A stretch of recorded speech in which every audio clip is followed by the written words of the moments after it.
Hello, everybody. My name is Tony Young. I'm the president and CEO of Rise San Diego. I'm really thankful for you to join us today and this amazing group of people who I respect immensely. As you all know, we have a number of conversations on issues that are important to the people that we care about, the communities that we love. And in this case, it's one that touches our hearts, and it's something that needs to be discussed, and we should be talking about this on a continual basis. It's and we're naming this, and we've entitled it "Borderline Humane." Rise Now's discussion on issues relating to immigrants and in some cases refugees and people who live in this country who are trying to get safe and be in this country. So I want to say thank you all for joining us, and we hopefully will be able to enlighten you on some of the issues that are important. Let you know a little bit about Rise San Diego. You know, we're really about supporting urban communities. We want to make sure that the people who can actually solve the issues in our community are the ones that are taking the leadership in those areas. And our mission is really to advance leadership and dialogue related to our communities, civic engagement. We want to support nonprofits that do the work in our community. And we want to train the nonprofits and individuals to be able to actually make change. We got 3 pillars in our organization. The first one is leadership development. The second and third are nonprofit partnership support and supporting civic engagement, which is this, Rise Now. Just a little bit about what we're going to do today and how it's going to run. As those of you who have taken part in this will be familiar, but all attendees are muted, but we encourage your participation. So you're watching this, but you will not be allowed to actually speak, but you can actually put information in the Q&A box and the submittal box for comments. You'll be utilizing the raised hand or audio features during the presentation. And another thing, that this webinar is being recorded, not only just on Zoom, but also on Facebook Live. And this is the part that I love. The fact that, you know, these are the smartest folks and the most active folks that we could find in our community, and really probably an entire region, if not the country, to talk on these issues. I have to start with my good friend, Enrique Morones. Enrique has really shown us the way. He's really the godfather of a lot of things that happen on this issue in regards to, he's taking leadership nationally on this issue. He founded Border Angels, House of Mexico, and Gente Unida. He is just an amazing person and one of my favorite people to work with. Priscilla Merida is a lead attorney for Olotura Lado, and I can't wait to hear her. This is the first time I've been able to actually listen to her live, and this will be a great opportunity for me. I'm excited about it. And Dulce Garcia, who is now the executive director of Border Angels. Her reputation is known throughout the region as a real fighter for us. And we appreciate her being there. And then finally, Pedro Rios, who's also been working in our communities for a long time, the director of American Friends Service Committee's U.S.-Mexico Border Program. And with that, Sam Choi, who is the assistant director for the 21st Century China Center at UC San Diego, is going to be the moderator, but he's also a RISE Fellow, and he is one of the advocates and architects of the immigrant resource centers that have been in discussion, not only in the city, but also the county. So with all that, thank you all, and I'll hand it over to Samuel. Samuel, thank you. Thanks, Tony, and thank you so much to the RISE team for just making space for this important discussion. As an immigrant myself, I really see that the issue about the border, how we treat, how we welcome, how we integrate immigrants, refugees, asylum seekers is really a true test of our country's character, a true test for our city reputation and our character as well. And I'm just humbled to be in the company of these amazing community leaders and folks that have been part of the resistance against violence and inhumane and unjust practices in our immigration and border system for many years, even before it was fashionable in the last 5 years under the previous president. These folks have been fighting for human rights for many years, and I'm just so humbled to be able to listen to them. So I'll just go right ahead and just ask the question about what's happening. So we've seen this humanitarian crisis before. Most recently, right before the pandemic, we've seen a caravan, and so what is happening right now that is new in terms of this past year of the pandemic, and also in light of the past few months of a new federal administration. So I'd like to hear from Priscilla, who worked on legal defense and been really understanding the stories and the plight of many of the asylum seekers at the border, to just kick us off on, what have you been seeing on the ground? Thank you. It's a pleasure to be here. So we have been seeing a lot on the media, as you mentioned. It's not the first time that we've seen kind of the labels of crisis and surges and waves, but really it's nothing new. It's really a pattern that has happened year after year, given just the worsening conditions in the home countries of many asylum seekers.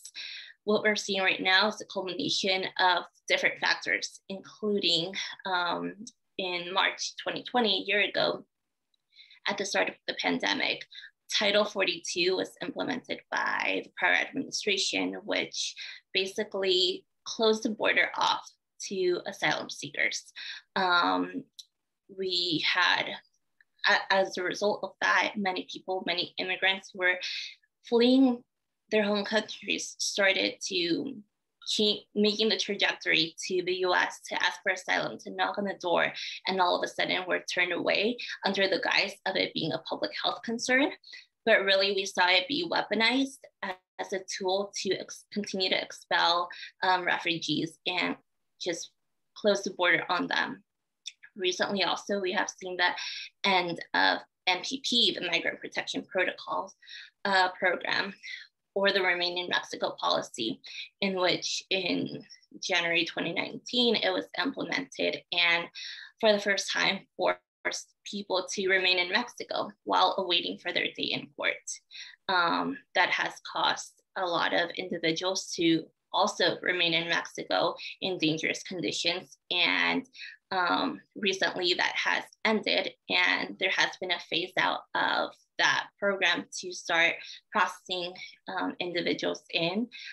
And also we are seeing kind of this increase in numbers of unaccompanied minors entering the US. They're being sent to emergency shelters. For example, here in San Diego, the Convention Center has been one of the shelters, has been adapted as a shelter to kind of facilitate from minors entering from Border Patrol custody and into shelters while they're reunited with their families, with their sponsors. And so a lot of them, unaccompanied minors, have been allowed to enter, because in November 2020, there was actually a court order where a judge said that Title 42, it prevented the continual expulsion of unaccompanied minors specifically. And so we aren't seeing just kind of a surge of new people. A lot of individuals have been, have come with family members and have been sort of separated because they don't have a parental figure, but more of like a familial relative, a blood relative, a grandparent that they're coming with, an older sibling. And all of a sudden they're experiencing kind of a new family separation because of sort of all these policies kind of interacting with one another. Thank you, Priscilla, for that great overview. I'd like to dig in a little bit more about the legacy of the Migrant Protection Protocol, MPP, or Remain in Mexico. I'd like to turn it to Pedro to give us a sense of that particular legacy, even though it's ended. Does it explain the recent surge that, or is there more different dynamics? And then also, why has the Biden administration kept the Title 42? Great, thank you, Samuel, and thank you everyone for being on. I think I'll begin first with Title 42 and combine it with how it sort of overlaps with MPP. So when under the new administration, there's a decision to begin intaking those individuals that were enlisted under MPP, the Migrant Protection Protocols, there was really a lack of information for those that didn't qualify before, or those who had been placed on an illegal list, known as the metering process, where both Customs and Border Protection and Mexican officials had been running for a few years until they essentially were called out for doing that. Then they left it in the hands of migrants themselves under watch of Mexican immigration authorities in Mexico. And so consequently, what we started seeing was the movement of a lot of migrants to the border, many of whom had already been in Mexico for several years. And so what I would like to do is dispel this idea that migrants who are coming across are newly arrived or have not been in Mexico for a long time, because many migrants, especially those from non-Spanish speaking countries, specifically Haitians and migrants from African countries, did not qualify for MPP. And so they have been waiting in a state of limbo for many years in Mexico. And so when MPP migrants start getting processed again, there's this question about what will happen to everyone else. And so that's why there's the accumulation of a lot of migrants in Chaparral, for instance, who were waiting for information. And at this point, there's been a lack of information from both the US and Mexican governments in providing details about when the US government will recommit to its obligation of ensuring that people who are seeking asylum have a process and are able to do so fairly, equally, and without being placed in further harm. And so in speaking with people today in Chaparral, for instance, there was one woman who was telling me that she has strongly considered, and she's from Honduras, she strongly considered sending her children to the US. And so sort of what Priscilla mentioned, there's this autoseparación is what even people are calling it, the self-separation. So while the Biden administration might not be enacting what was the zero tolerance policy under the Trump administration, by keeping the racist Title 42 order, which was essentially put in place by the white supremacist advisor Stephen Miller under the Trump administration, it's essentially doing the same thing, forcing migrants to make a very difficult decision of whether they attempt to cross together as a family and then get expelled and return to Mexico, or whether they should have their children cross. And at least as another woman from Mexico told me from Michoacan, is that the same cartels that are in Michoacan are there in Tijuana. So at least she would know that her children will be safe in the US. And so there are these policies that continue to exist in terms of how they're being unfairly placed, unfairly implemented, policies from the Trump administration, and also questions about when will Biden fully commit to ensuring that the US is observing their international obligations of ensuring that people who have a right to make a claim for asylum are able to do so in a safe, orderly fashion without furthering placing their lives at risk. Thanks, Pedro. Dulce, I know that you represent a lot of clients that are on this side of the border, as well as doing your advocacy work. What have you been seeing in terms of how the system, in terms of enforcement and detention, has changed in these last few months? Yeah, or hasn't changed, I think is a great question, Sam.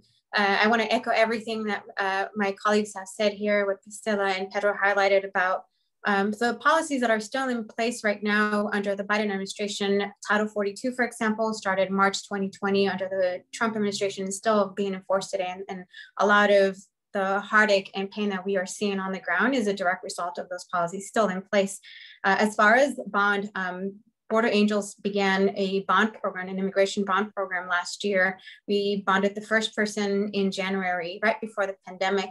And as the pandemic unfolded, we thought, you know, it would make sense that people would be released from the detention center, given that the PPE protections were not provided in these spaces. It's so difficult to socially distance in a space where you have 100 other people in this, what they would consider pods.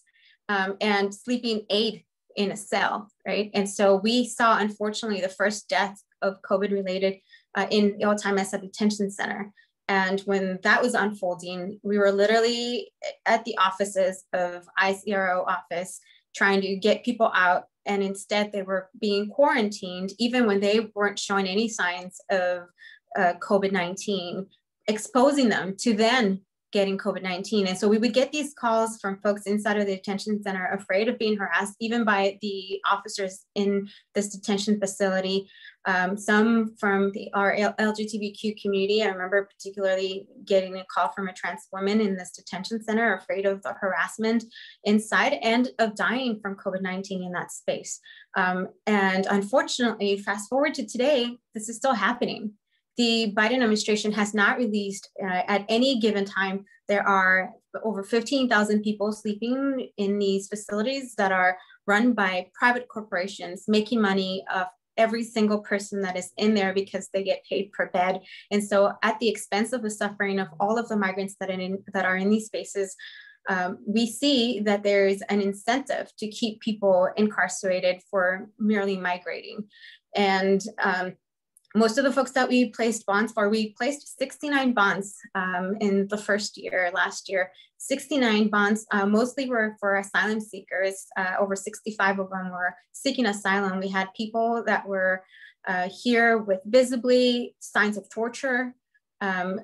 One had his family killed and the house burned down, and his family members died, and he by miracle made it through 13 different countries to ask for asylum.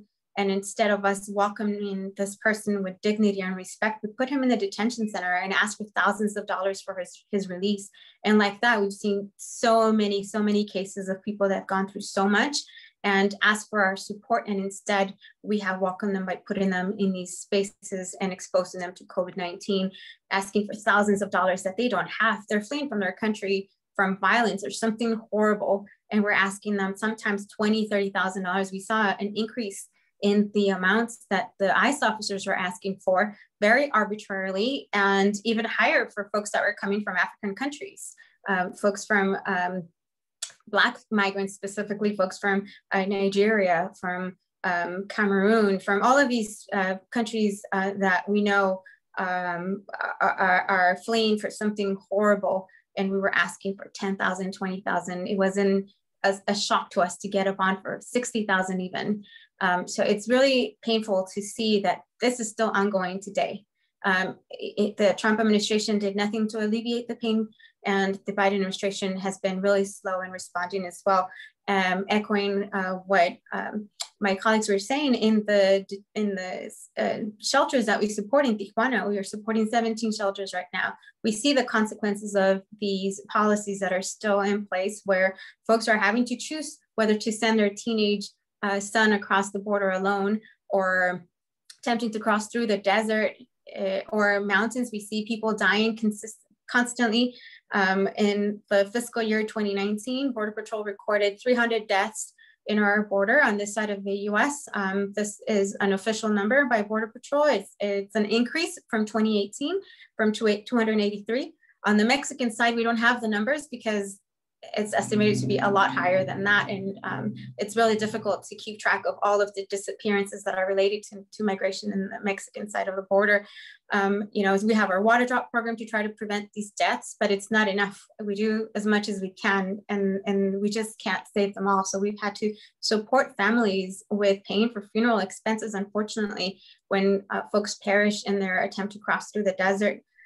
So, I mean, I can go all day talking about how the Biden administration is still failing our immigrant community today, but I'll leave some space for other people to keep answering these questions, because honestly, it's really difficult to see that a lot of the promises that were made during the campaign, during Biden's campaign, haven't gone fulfilled yet. I think they'll say there's definitely so much in the Trump legacy that's going to be very difficult to undo. And so thank you for bearing witness to that. And also the pandemic, as you have said, has exposed so much about how our system has been so untenable and unsustainable and inhumane, and the conditions you spoke about. I'd like to understand a little bit more about the conditions now at the convention center, knowing that at least in the Biden administration, there is a turn, an effort to not put children in cages and to really have a system to really make sure that they get to a safe place with their families and relatives.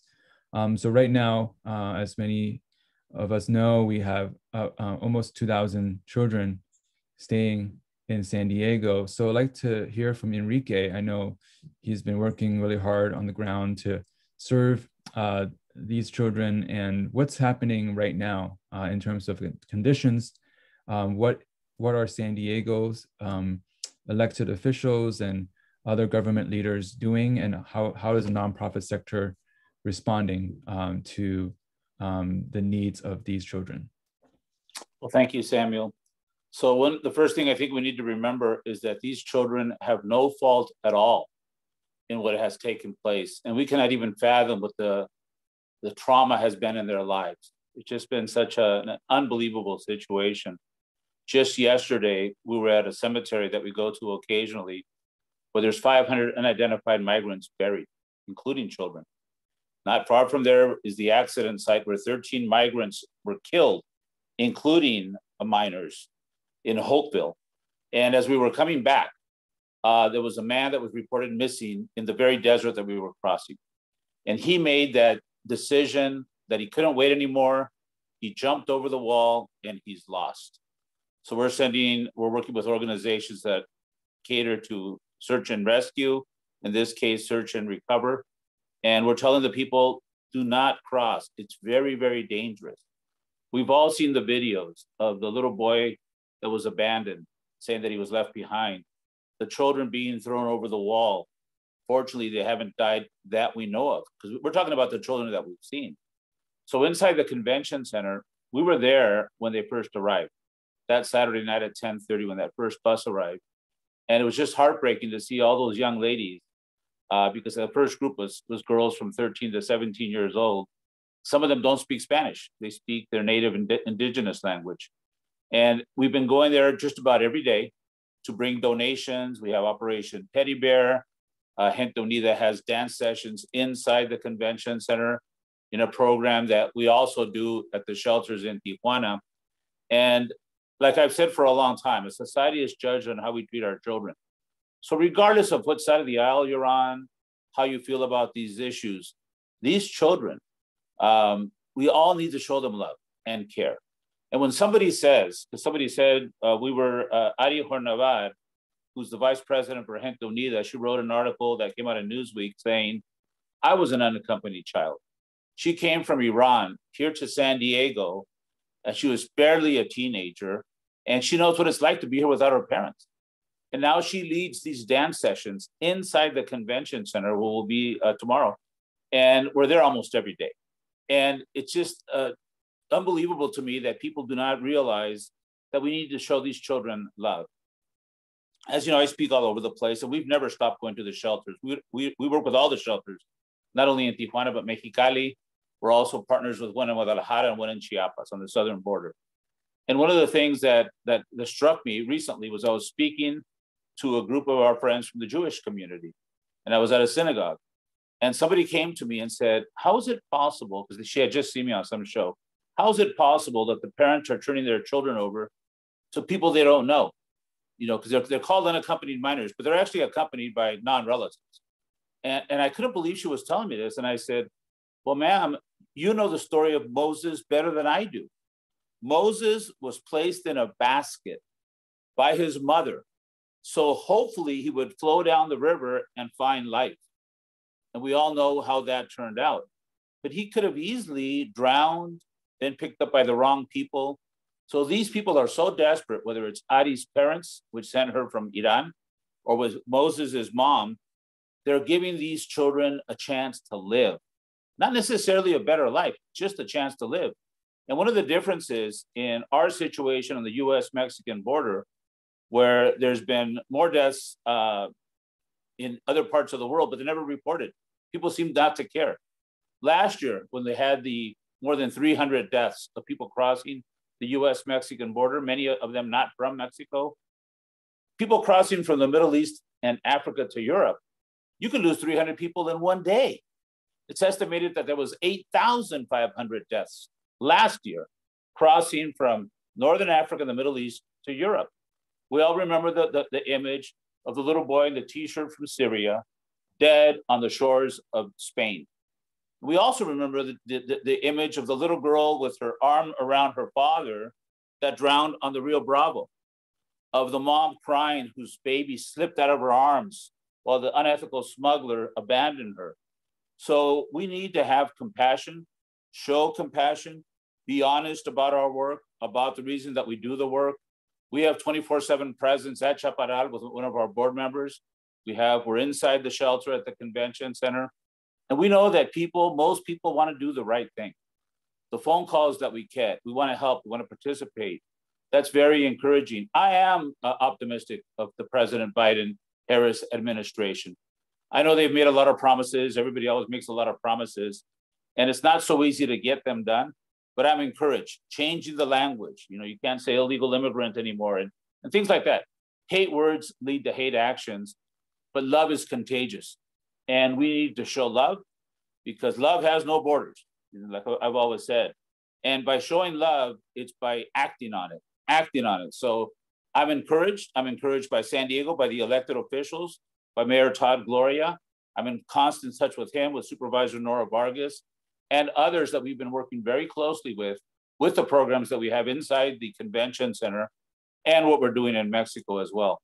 So I encourage you to join. You know, there's a lot of organizations. One of our founding board members was Al Otro Lado, Nicole Ramos. And we have the preeminent probably attorney on this issue on our board, Peter Shea, who's been fighting these causes for a long time. So we have a solid board, a solid team, and solid support, but we, like everybody else, could always use more. So, you know, show that love in actions because these children, they really depend on us. Just to close, a couple of days ago, I got a call. Some lady saw me on TV. Enrique, you know, she was crying. I go, what's going on? She goes, my 4 children. I have no idea what happened to them. I go, where are you from? She's from Honduras. Where are you? She told me where she was. She's in the US. So we did an all-out search and we were so happy to find out that these 4 children, 2 young ladies, 2 teenagers, and 11-year-old twins were at the convention center. And it was so wonderful to be able to hear them talking, obviously not their conversation, to the children, because there's that desperation that I cannot even fathom. So it's important that love be an action, not just a word. And I know that San Diego cares. I know that most people in the US, like most people in the world, are good people. Let's do the right thing. So I'm saying to President Biden and Vice President Harris, you know, let me know how I can help. We're in communication like other people are about trying to help in that process. Thank you, Enrique.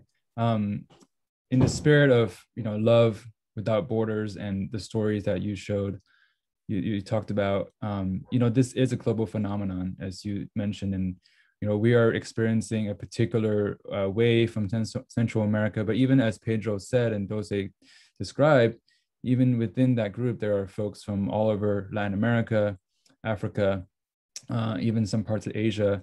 So maybe Pedro and Dose, can you both talk a little bit more about the root causes of migration and some of the stories that you know from folks, especially folks that are coming outside of Central America. I know yesterday in President Biden's speech to Congress, he did mention, solving the root causes of migration. So is that something even doable, from the U.S. standpoint, for an American government with all of its complex history of involvement in Central America? Is that even something that the government should be doing in terms of solving those root causes? So I'd like to turn it to maybe Pedro and Dulce to take on that question. Is it okay, Dulce, if I take it on first? Yeah, okay, great, thank you. And I think that's an important question always to have around a discussion on immigration, precisely because it's a missing part of the equation when folks are doing policy visits with their elected officials. This facile idea that you can just close the border with border walls, or you can respond to any sort of immigration issue with simplistic type of policy analysis and proposals. And so here, when we're, as we're talking about immigration and the words that come up are crisis, surge, and all these words, to some extent, I believe that they're misplaced. I think that we need to reframe the conversation and talk about how, the crisis of capitalism, the crisis of climate change, the crisis of violence that really leads to conditions where people are forced to migrate. And so we need to point out how even the history of US involvement, as you mentioned, Samuel, in Central American countries and elsewhere, has created, in some cases, a political vacuum where corruption easily takes hold, where there are parallel structural governments, basically by organized crime, that are competing for power in those locations that force people to migrate. Another conversation I had today with a man from Honduras, he was telling me how since the new president came in, this was when the US supported the ousting of democratically elected Manuel Zelaya in 2010, enters this corrupt president that essentially works with organized crime, controls the armed forces, and any sort of protesting his government could easily lead to death. And that's why he spent 2 years in Monterrey, Mexico, where then he was faced with a very violent situation, which pushed them and his family to migrate to the Tijuana area. And so we need to look at the root causes in a much more holistic way than what we have.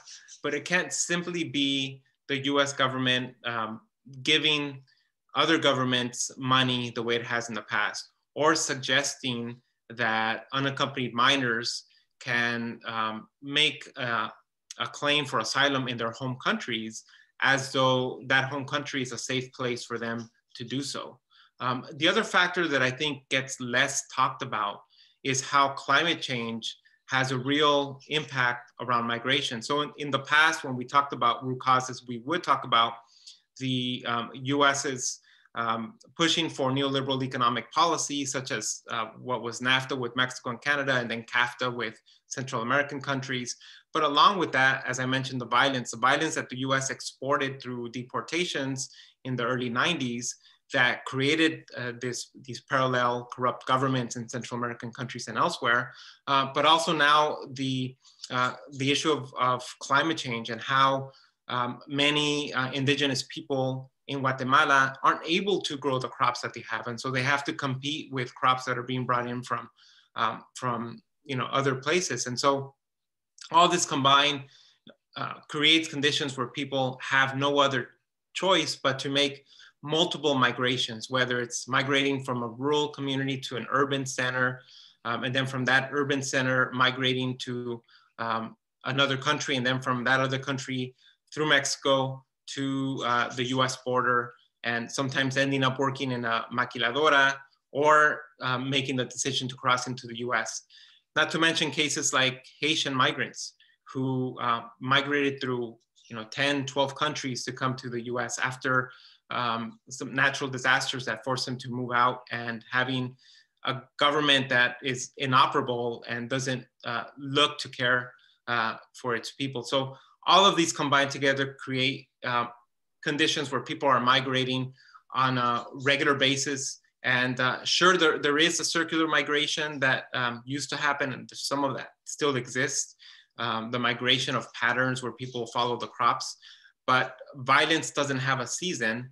Violence happens all the time. And that's why we see continuous migration, whether it's domestic violence, whether it's state violence, or whether it's violence because of civil strife, oftentimes caused by US foreign policy.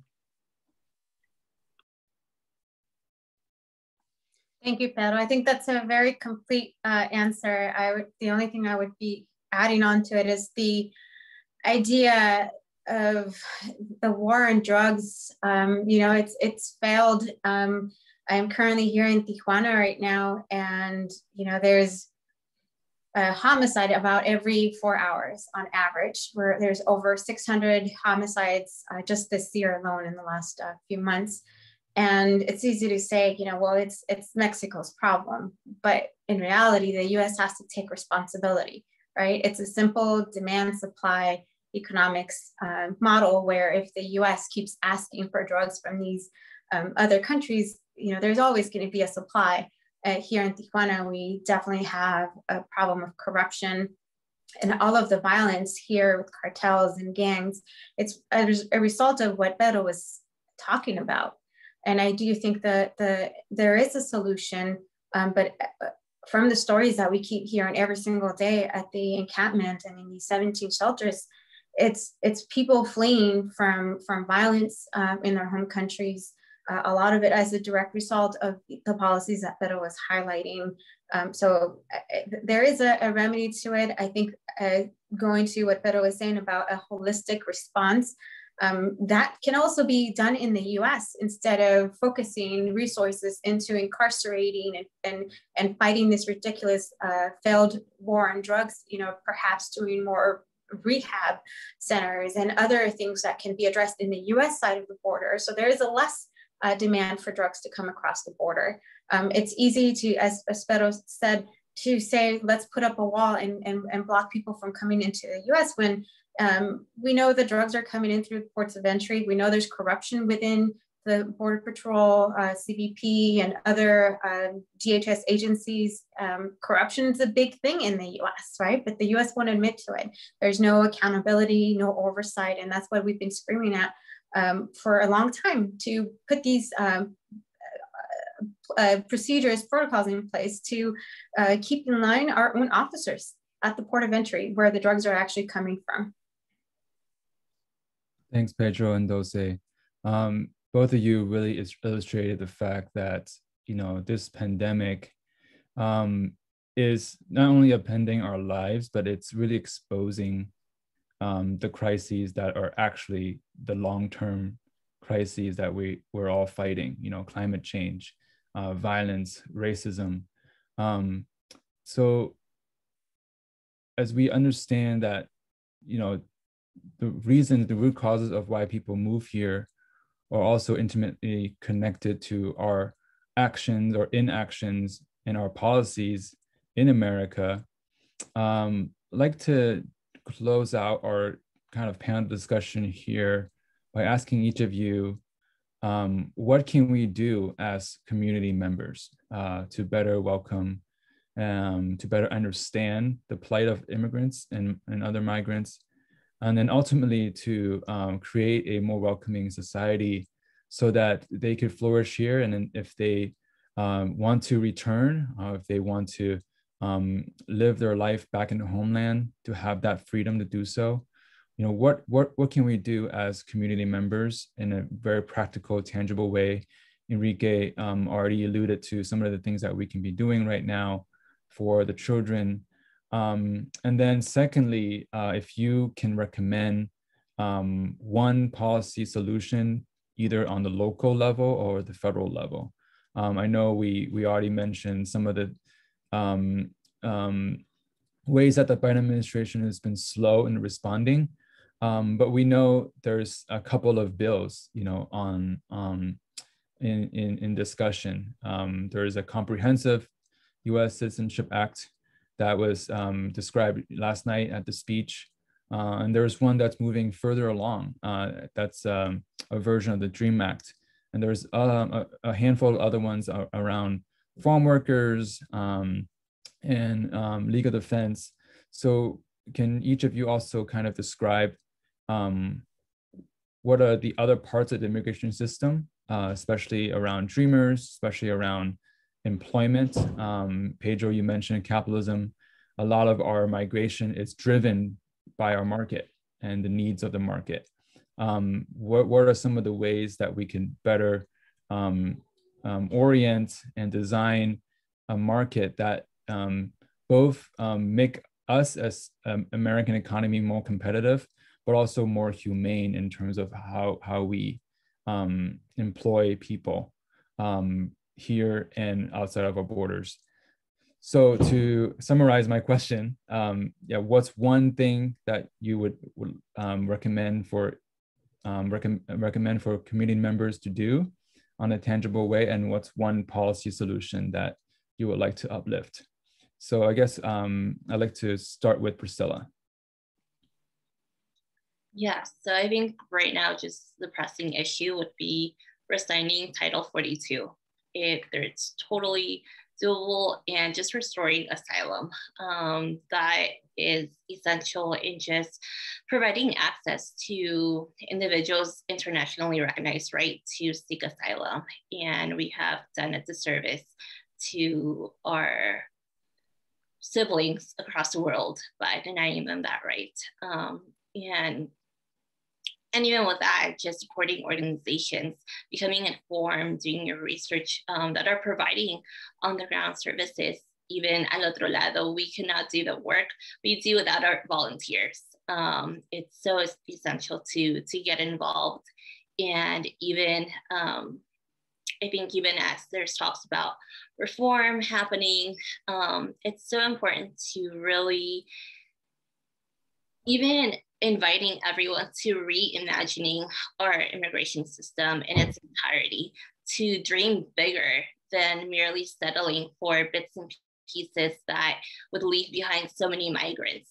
Over the past decades, the US has criminalized migration and even adopted harmful presumptions that even individuals' decisions to migrate is almost immoral and deserves to be punished.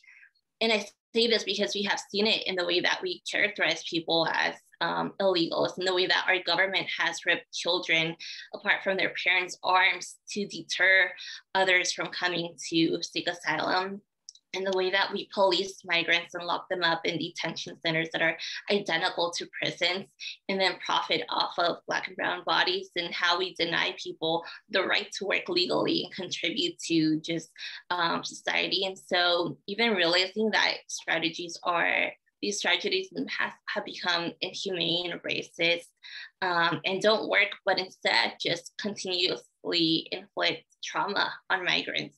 And I think if we can start treating all migrants as deserving of human dignity without perpetrating kind of a good immigrant, bad immigrant narrative, then we might have a chance towards reimagining what actually a progressive anti-racist immigration policy could look like in the US, which includes even abolishing ICE and just need for, like, why do we need a militarized agency that terrorizes the immigrant communities, and, you know, asking for detention to come up to a full stop. And so there's just creating pathways for all undocumented people to be able to just live their life as they came to seek, and also just restoring, I had mentioned it earlier, restoring asylum. We also saw so many cases we are seeing of people fleeing just gender violence, gang violence that had been grounds for asylum in the past. And all of a sudden in the past 4 years, we have just degraded immigrants and attacked the asylum system that now needs to be restored. And that's something that we are just working on policy and impact litigation to hopefully restore it eventually. Thanks, Priscilla. I see that there are some discussions here on the chat about guns and the interconnectedness of gun violence and what's happening across the border. So Pedro has responded that. I really want to encourage folks to use either the chat box or the Q&A box to ask some questions. Right now, yeah, maybe we could go to Enrique to have him share with us one policy solution or something that we can do as a community. And then after each person closes, we'll take some questions from the audience. Thank you, Sam. I'm glad everybody agreed with what I had said about the US intervention in these countries that's causing a lot of this migration to the United States. Adi's article in Newsweek talks about the same thing, the op-eds I've written, because it's not only the demand for the drugs or the giving them their guns or changing governments. The US plays a big role, a huge role. We cannot state that enough. And the home countries need to improve as well. And I think if there is one policy, I agree with, we have a member of the board for ACLU on our board. And I agree with what ACLU came out with recently about abolishing ICE and these detention facilities. We need to do away with this. That is no place for children, these detention facilities. Never had we had children die in custody, in Border Patrol custody, like we had with the Trump administration, and 7 children dying in Border Patrol custody. Many of us seen it on television. This needs to change. It's very important that we know the facts, that we know the truth of what is really going on.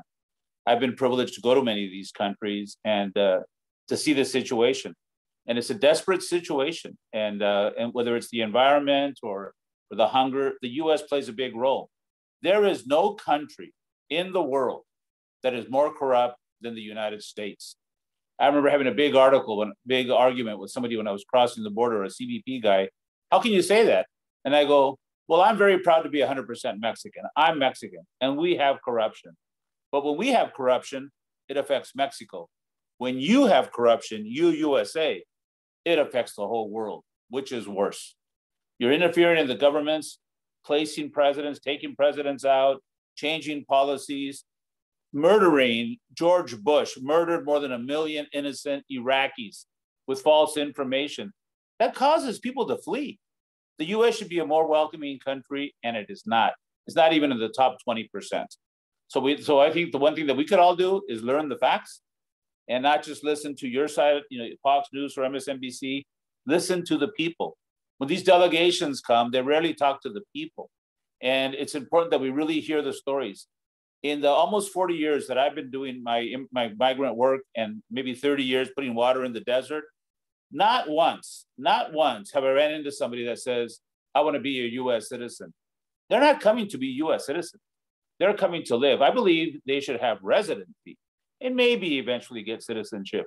But that's a big divisive issue. Let's give them residency, because that way they can, them and their relatives, that way they can come out of the shadows. It's a very sad situation when you find these people that are huddled up in a place and they get run over by a drunken driver.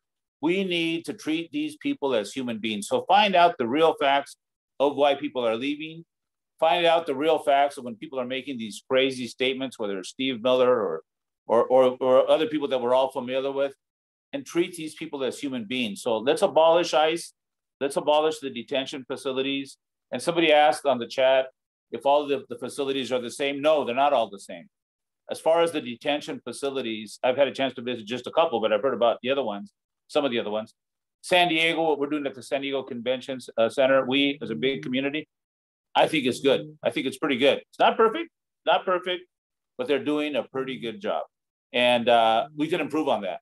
But some of these other facilities are absolutely horrible, including some of the facilities that have opened up recently. So we have hosted several delegations that wanted to see what our facility was like in San Diego. I'm talking about the San Diego people. We hosted a group from San Francisco, a group from Chicago, a group from LA, a group from Arizona. So they're seeing what we're doing so we could all learn from each other. There's some really good things happening in other areas, and it's important that we learn about that and we participate. Tomorrow's Children's Day. We are going down to all of the locations and bringing toys to the kids. It's a national holiday in Mexico. Not only south of the border are we doing that, but also in Imperial Valley and here in San Diego. And then May 1st. May 1st is on Saturday. Those rallies started before any of us were born. And we encourage you to look at some of the people that are doing that. We're doing it. Gente Unida with Activist San Diego, Racial Justice Coalition, the AAPI community, Black Lives Matter. We have a very large delegation. We're going to be caravanning from Balboa Park starting at 12 noon. And we're going to end up at the border wall, met by people on the other side, precisely at Chaparral, where we have a presence. So let's take action. Let's take action.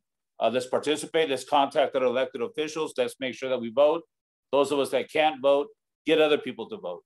So let's take some action. And I have a lot of hope. And I'm here to say, hey, President Biden, what else could I do? What else could I do? And hopefully all of us will have that type of approach. Thanks, Enrique. Feel free to drop the information on the chat for the action this weekend. And I appreciate how you touched upon a lot of different elements that are already in the bill. And obviously there's a lot of elements that are not in any legislation, and how immigration policy is not just about immigration, but as many of you have already talked about, it touches on everything about American foreign policy and domestic policy. So I know Dulce has to leave at 7 for another engagement. So I'd like for her to just give us some final remarks about her recommendations. Thanks, Sam. To clarify, the detention centers that we bond folks out from, these are privately run facilities, which is different from what's happening at the convention center that where we have partners that are in charge of that. But the detention centers that we were talking about are, for example, in Otay, it's Core Civic that is handling that, which is a for-profit corporation. And that's what makes it, where there's an incentive for them to profit off people, and therefore the facilities are not there's no oversight, right? It's ICE that's overseeing all the horrible things that are happening in these detention centers. And we have documented horrible things that happen throughout the pandemic, including chemicals being sprayed on people during the pandemic, which caused a lot of harm. So the horrible things we're talking about is in these detention facilities like the one in Otay in San Diego County.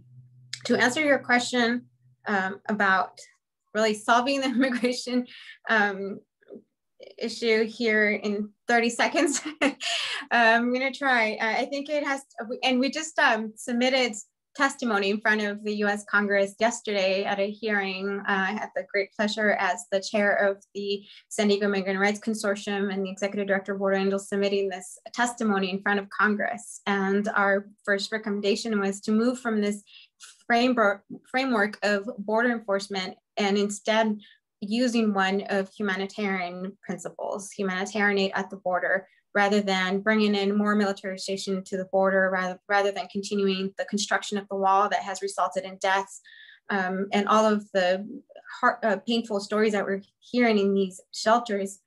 I think we have to adopt a different framework. We have to undo with the policies of the 90s, IRA, which criminalized our immigrant community.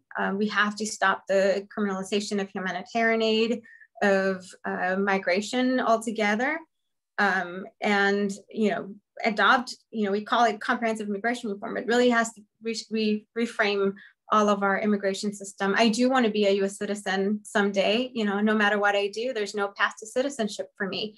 I'm a DACA recipient, and I had to sue the president of the United States to continue to stay and remain in the US, right? This was a movement that has been fighting for a long time to gain citizenship. And no matter what I do, I'm a lawyer, and no matter how many taxes I pay, I'm also a business owner and I create jobs. And no matter what I do, I'm still undocumented, and I still don't have a path to citizenship. Neither do my parents, and they figured out how to do taxes in the 80s. So this has to change. So some sort of comprehensive immigration reform to restore asylum, as Priscilla was saying, fully, all of these protections that have been completely taken away during the last administration. But just sitting today speaking with Rocio Rebollar, who was deported last year during the Trump administration. She was also deported during the Obama administration, and she's the mother of an officer, a U.S. officer, which is incredible. You know, all of these stories that we hear of people being deported during prior administrations. So this isn't new to us. It's time that we fix this, and undoing all of the policies in the 90s. As far as what people can do, it sounds pretty cheesy to say, you know, be kind to others, be kind to yourself, but really it has a great impact. You know, I think Priscilla brought up the terms of illegal alien, illegal immigrant. I heard it as a child. I still hear it today. It is more than just sticks and stones, that it has real repercussions, policies, and the way we treat folks on the ground does come from this hate that was perpetrated by the prior president. And we saw how treatment of migrants was impacted by the language that their officers, their superiors, including the president, was giving them. So sounds simple, but it's actually harder to do, to be kind to yourself and be kind to others. Thank you, Dulce. Pedro, would you like to add one more recommendation? Yeah, thank you. And so I think a recommendation for how community members can contribute is by looking at what skills they have and what connections they might have. There might be some community members who are able to offer donations to organizations that are on the ground, and that's the skill, that's what they can do, and it'll be well received. And then there are others who might be able to do some of the more grassroots work, for instance, taking calls from people who are detained at the Otay Mesa Detention Center, visiting with migrants at the shelters. And so there are different ways that people can contribute. There's not just one single answer to that question. And so I would invite people to look deeply within themselves and see how they might be able to contribute in the ways that they're able to, and where their skill level might be at. In terms of a policy change, I'm going to piggyback a little bit of what Dulce was saying. You know, we are talking a lot about asylum issues and the need to restore asylum. It's a very visceral situation that we're seeing right now in our border communities. However, a lot of this dates back to policies that for decades have been in place, where the US has essentially made border policy from the perspective of wars, whether it's the war on drugs in the 80s, the war against criminals in the 90s, the war against terrorism after 9/11, and then under Obama, it was the spillover violence. And then we saw under Trump an all-out assault against the people who were considered to not be a part of this country. And so I think if we look at those policies, specifically, I'll focus on in the 90s, the policies that were called the prevention through deterrence, making it so difficult for migrants that death was included as part of the calculus that determined whether or not people would come into the US or not. So it's not a mistake that in the mid-90s, we started seeing an increase in migrant death in the rural and desert and mountainous areas, in the much more treacherous terrain, as a result of operations such as Hold the Line in Gatekeeper in California.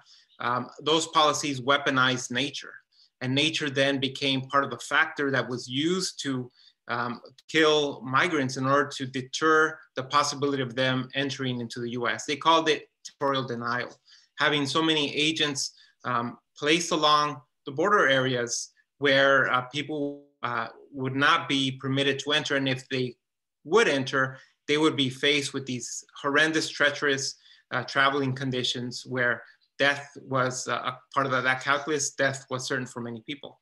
And so I think the Biden administration must do everything to remove the policies that are vestiges of 30 or 40 years ago that continue to place people in harm's way, including families that are being forced to have to make very dangerous and risky decisions because asylum has not yet been restored.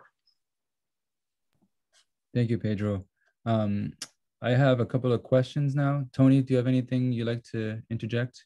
No, go ahead. I'm just admiring the work. So we have a question. Pedro, you already mentioned the desperate, urgent need to resume and restore the asylum process. So this audience member asked, how will the majority of the people petitioning for asylum be helped when they learn that their situations do not qualify under US laws or a qualifying asylum case reason for protection? Would anyone like to take on that question? Maybe Priscilla? Yeah, so the law is constantly changing, just as it changed in the past 4 years, it can change again.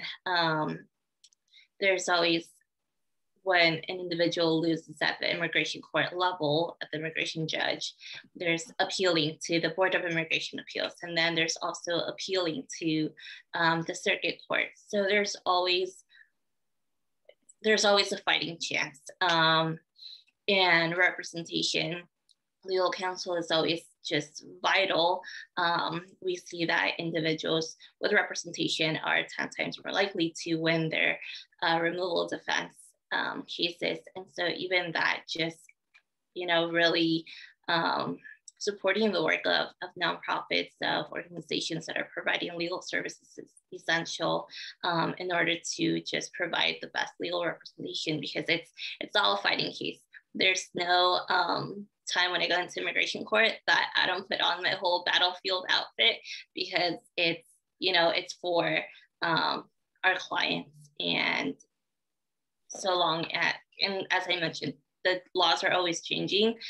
Case laws can be reversed. There's just so many different ways that it's hard to say when someone doesn't have a qualifying asylum case, unless, just really getting screened by legal representative is essential. If I could add a little to that, Priscilla, I want to congratulate El Otro Lado for the tremendous work that you're all doing. It's just unbelievable. And one of the things that we need to do is get the people out of Mexico, get them into the United States while they wait. President Biden has mentioned he's going to have more asylum judges, which is desperately needed. There's organizations now that are offering free legal advice, like El Otro Lado, and that's greatly applauded. I know that one of the supervisors in San Diego starting a program, and that's fantastic. So the asylum, it's an international law. And in Mexico, we have a lot of people that apply for asylum as well. Some of these people that are traveling, of the 250 million people that I mentioned earlier, the overwhelming majority have no desire to come to the US, and they don't. But some of these people that are coming through Latin America, some of them, their goal is Mexico. Most of them, their goal is the United States. So it's a lot easier to get asylum in Mexico than it is in the United States. But what's really sad, and all of us have heard these situations where you have two exact cases, and you're thinking, there's no doubt that person's not going to be allowed to stay in the United States. The next thing you know, they're sent back to their home country to sure death. That is unbelievable. So a lot of it depends on the luck of the draw, the judge you're going to get, the representation, and so forth. So these people are the people that we really need to take under our wings, all of us. And so a lot of these asylum laws, the judges, the attorneys, we really need a lot more of that. So El Otro Lado, thank you so much for what you're doing. El Otro Lado, you're amazing, and we really appreciate your work. Thanks, Enrique. Before Dulce leaves, I just want to say thank you for her courage and for her commitment to the cause and just embodying what it means to be an American, and what it means to be a citizen of the world. So thank you so much, Dulce. I know you have to sign off. We're gonna keep. Dulce, I wanted to say we didn't mention that you were the 2019 Rise San Diego ILEA Award winner for democracy. So we gotta make sure that we recognize you again for that. So thank you for being a part of this today. Thank you so much for this space. Goodbye, everyone. See you later. So we're gonna keep on this conversation on asylum seekers. We have another question from the audience. This is a multi-part question. How do we provide jobs or economic prosperity for these asylum seekers in their own countries or in the US, where they establish their new home but without work authorization documents? What job opportunities will these migrants have beside being forced into labor or sex trafficking or under the table work or in illicit industries without proper work documents? How will they be able to sustain their living? In particular, women and girls and boys are not extorted into sex or labor trafficking. They have debts to gangs or cartels controlling the border plazas, and they don't do this as a charity. So what safety measures prevent these migrants from being trafficked?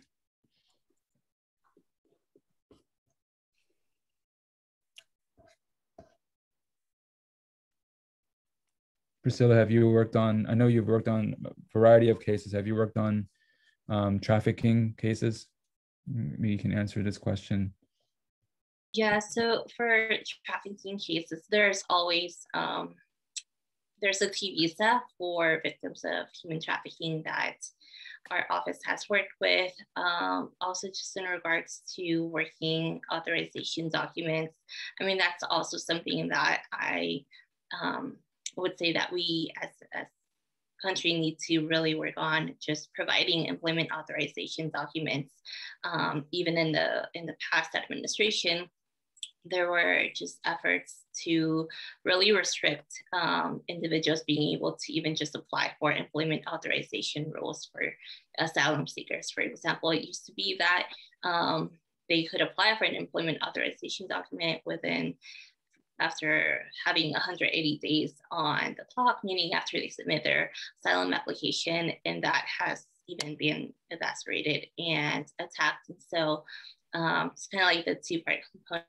On one hand, there is options and relief for victims, survivors of trafficking, whether a T visa, a U visa for victims of crime, and in regards to sustaining their living. Because of these restrictions on providing employment authorization documents to individuals, so oftentimes immigrants have to work under the table. And uniquely, most of them pay their taxes. And that's also something that they never get a tax return or anything. And that's money that billions of dollars per year that the government keeps.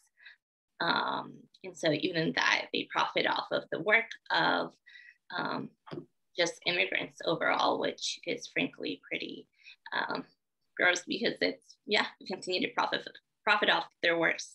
But yeah, that's kind of my response. Yeah, I actually like to pick up on that and maybe end with that question. During the pandemic, we've all saw how essential immigrant workers are on many fronts: healthcare, our food system, childcare, education. All the industries, basically, a lot of the labor is done by immigrants and refugees. So looking forward, as we reimagine the post-pandemic economy, as we recover, as we slowly crawl ourselves out of this pandemic, what do you see is the role of employers? And if you have any cases here in San Diego region, especially cross-border companies and operations that are doing a good job in terms of providing employment, dignified, life-affirming employment for migrants, either here in San Diego or in Tijuana. Pedro or Enrique, do you have any cases that you would like to highlight that are positive? Well, there's several positive cases of employers that are reaching out to this community. Of course, I'm not going to mention the businesses because they're trying to help these people regardless of their immigration status. And I'll never forget, with President Obama, we'd have these meetings. There's only about 20 of us. And one of the things that he said always stuck with me, talking about these workers and so forth, these essential workers. He said, don't forget, before we were us, we were them. Before we were us, we were them. And what he meant was that in our family histories, all of us, we worked in agriculture, we crossed borders. And I think people tend to forget that. And so there are people out there that are really looking after the undocumented and the essential workers. And just like there's people out there that unfortunately are promoting the hate. We've seen that on television as well. As you know, Sam, you and I are both on the Anti-Hate Coalition. And just about 2 weeks ago, we had a forum in Spanish about what is a hate crime and what do you do if there's a hate crime. So a lot of these issues are underreported about people, and then about people reporting what's going on, but also the misinformation. The smugglers are giving misinformation to the people, telling them that they're guaranteed if they pay the money to cross, etc. Don't trust those smugglers. You need to have trusted people that you can work with. There's been, with Operation Gatekeeper and Hold the Line, over 12,000 people have died because of those walls. And they cross the only way they can. So when people tell you, oh, get in line, what line are you talking about? And when there is a line, the previous administration cut it off.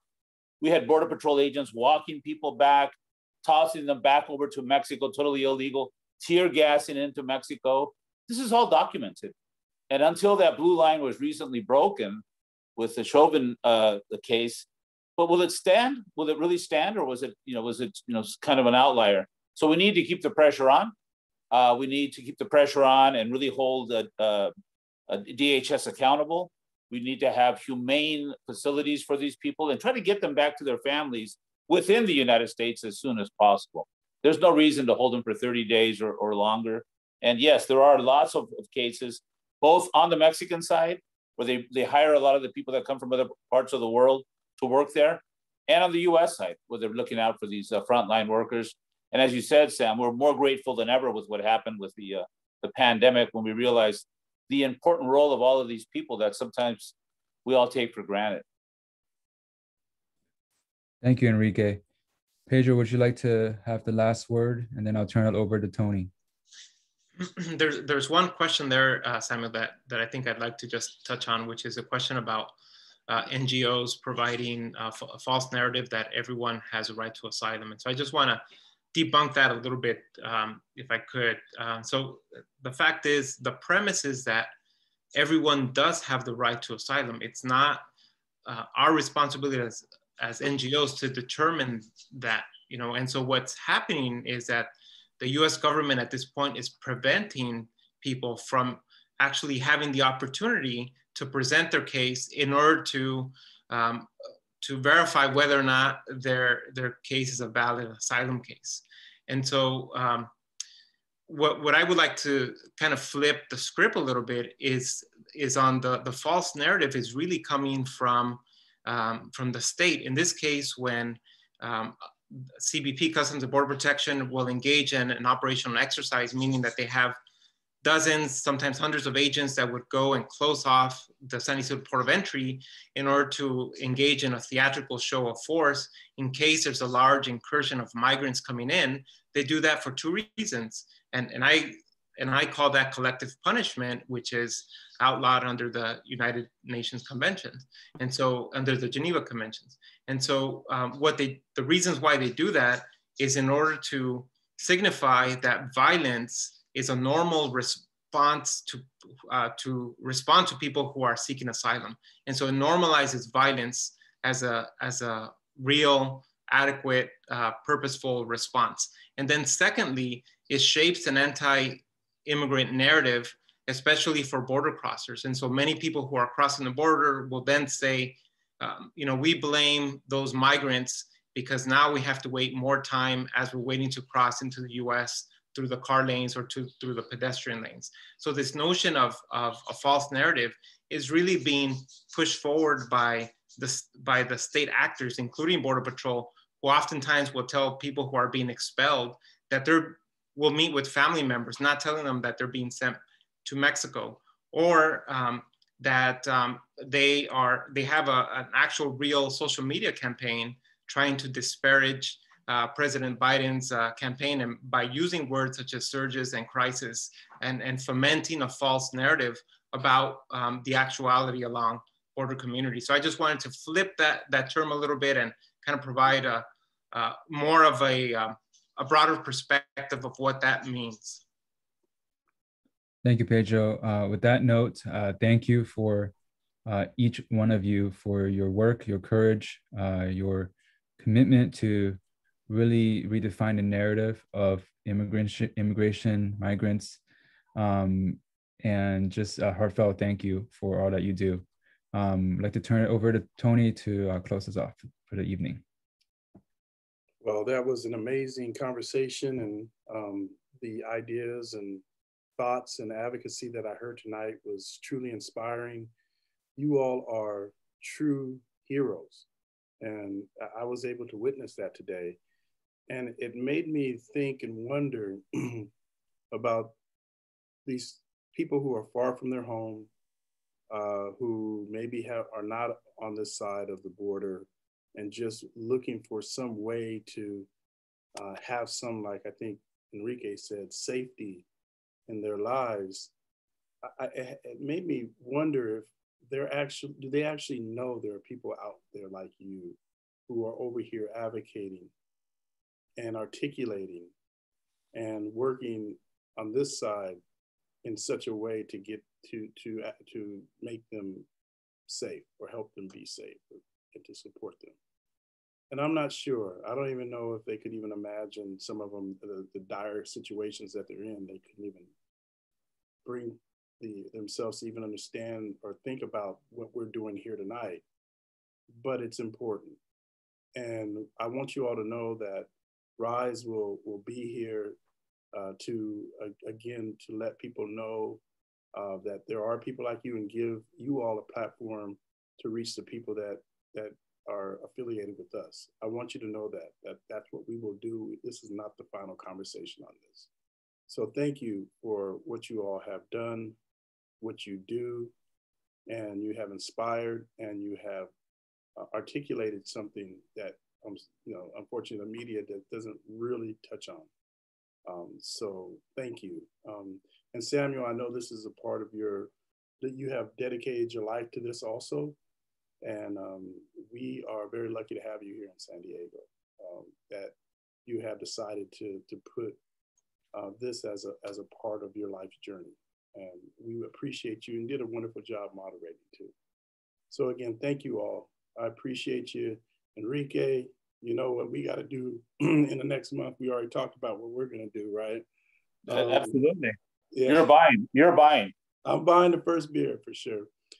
Pedro, thank you. It's good seeing you again. It's great to have you a part of my life as we move forward. I look back at the times that, that we spent in different parts of this discussion. And Priscilla, I can see that you are the star that people talk about. So we appreciate all of you all. Hey, I just want to also mention that we have some partners that we work with. It's a Southeast Coalition, Youth Will, BayPAC, Logan Heights Community Development Corporation, the San Diego Foundation, and the Jacobs Center for Neighborhood Innovation. These are our partners. Well, I'll let you all know that we do have upcoming programs. First of all, we do this type of work all the time, at least every 3 weeks, and sometimes even more. So we have our Rise Now discussion that really focus on urban issues and things that affect the people that we love. We love the people that we advocate for, and we'll have another topic. We haven't decided what that would be, but we have it, and it will be on Thursday, May 20th. And finally, if you get a chance, take part of our nonprofit and small business trainings. We get the smartest people we can find, and we give you all the information you need to be a successful nonprofit that serves these communities that we care about, I keep telling you. And finally, I want to give you all a poll question. I know this is the end, but we're going to have a poll question that comes on the screen, and we wanted to, before you leave, and answer these questions. And basically, there are two. Overall, how would you rate the virtual event, and how likely is it that you would recommend the event to a friend or colleague? So panelists, you can't vote. I think you guys will probably all give yourself pretty good grades, I think. It's voted, this is disenfranchisement. But we want the participants to actually vote. So again, thank you all. We appreciate you, and we'll see you out there, and keep making us proud. Thank you, everyone. Thank you.